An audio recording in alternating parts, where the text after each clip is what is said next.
Hi there and thank you for tuning in. Here I have the Godox 8100 Pro, and my hope with this video is that I can give you an introduction to this flash and also maybe save you reading the manual or the user guide for this flash. So this copy has been with me for a few years and it has served me well, so please forgive if there are a few scratches here and there. Godox has recently pushed out a number of new flashes, and I suspect that there will be a new version of this one soon coming out, maybe introducing the touch-sensitive OLED. But this one is the oldie but goodie one that has a lot of buttons and dials. There's no guide number in the specification as far as I can tell, but it's around 100 watts, so it's relative to many speed lights. It's a very powerful flash, but be aware that maybe it is not enough for your needs. There are bigger models, the 8200 and so on, but then it also gets a lot bigger in, of course, physical size. This one is around half a kilo, 500 grams, and they say it's the size of a can of beer. Maybe it's slightly bigger, but it is a rather compact flash if you consider that it is 100 watts. Down below here there's a cooling system that starts spinning when the flash is hard at work. So just be aware that there is a little bit of a sound when it really works hard and it needs to cool. Contrary to many speed lights, there isn't any contacts for your camera, so it's simply designed to set off camera. And that's why there are two threads, and also in the package you get one of these that helps you mount the flash on top of a stand. There's also a hole there, maybe that's difficult to see, but you can use it to mount an umbrella, and I find that extremely useful. It gives wonderful soft light. On the outside here you can see there's a red area that hides the photocell, so this flash can actually act in slave mode, and I will show you how that works in the menu system. The front here is magnetic, so you can mount light modifiers like this. And this is accessories. It's not part of the package, but they are not expensive, and I find them to be extremely useful. And it's so easy to mount them and remove them again. There's a little piece of rubber here you can flip to the side, and it reveals two connectors, one for the sync cord and another for USB-C. USB-C, unfortunately, is not for charging the battery. It's only for upgrading the firmware.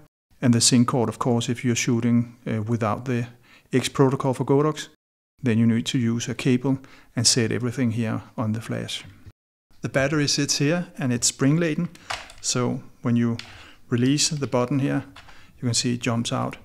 There is one side that has a little bit of it removed, cut away, so you're never in doubt how it fits into the slot here. Make sure to push it all the way to the bottom. And yeah, that's it. When you mount it, don't hold your finger here on the button because it needs to move when you do that. So once you have released it and you want to reinsert it, just leave it be, then it works fine. When you turn on the flash, you can see that you have to turn the wheel down here to the left in order to turn it on. That is so it doesn't turn on when it's in your camera bag when you're traveling. So it's a little safety thing. I think that's a really smart little feature. You turn it off again.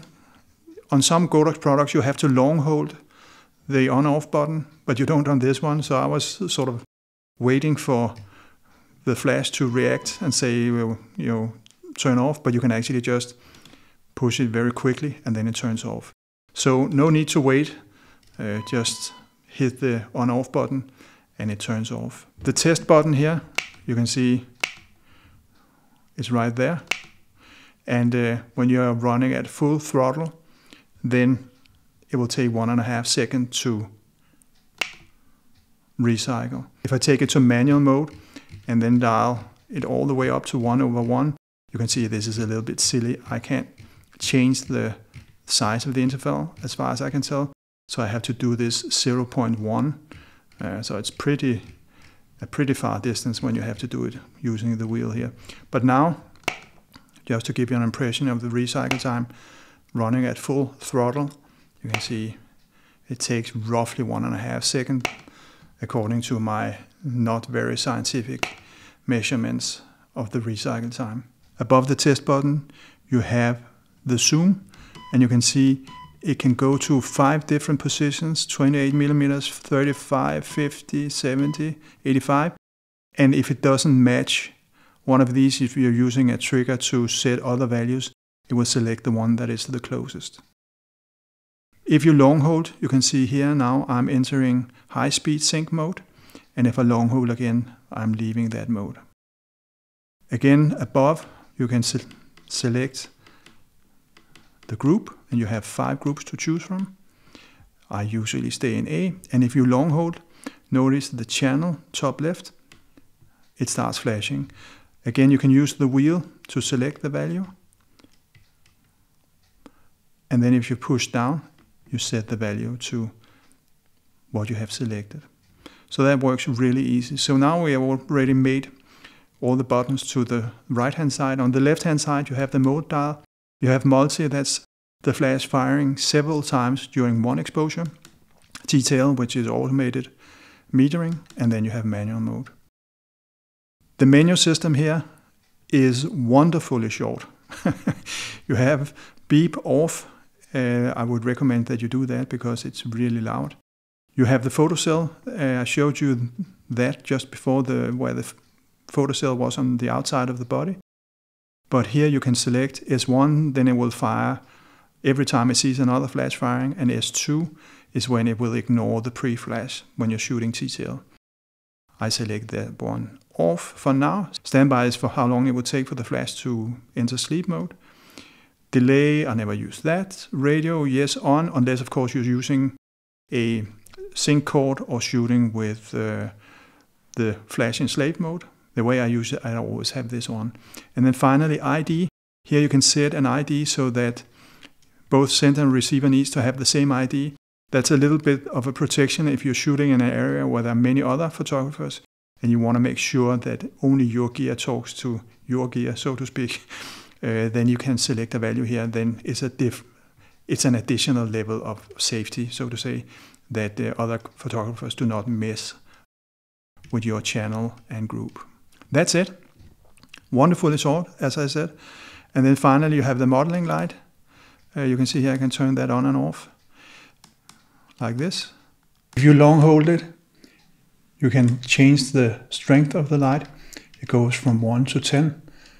I just turn the wheel, and then when I'm happy with the value, I press the modeling light again. Speaking of the model light, it says here 1.8 watts, so it's not very powerful.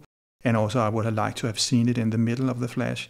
Sometimes when I mount it in some of my light modifiers, I can't even see the modeling light because it gets lost basically. So it would have been nice had it been in the middle and had it been more powerful than this one. And finally, if I hold both these two buttons down at the same time, I reset the flash to factory settings. So finally, I wanted to show you here, I have 2 different triggers, one for Nikon and another one here for Canon. You can see the C at the end of the Pro there signifies that it's a Canon, and here N for Nikon.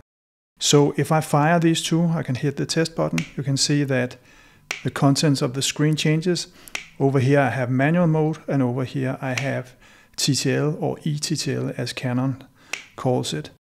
So you can see the Godox here to the left talks with both triggers, and I think it actually will accept all the, I believe it's 5 major brands that Godox is making triggers for.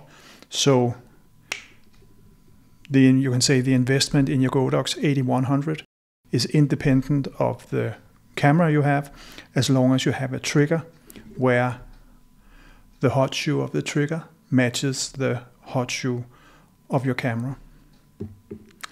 Yep, that's it from me. Hope this was useful. As always, happy shooting. Take care. Bye bye.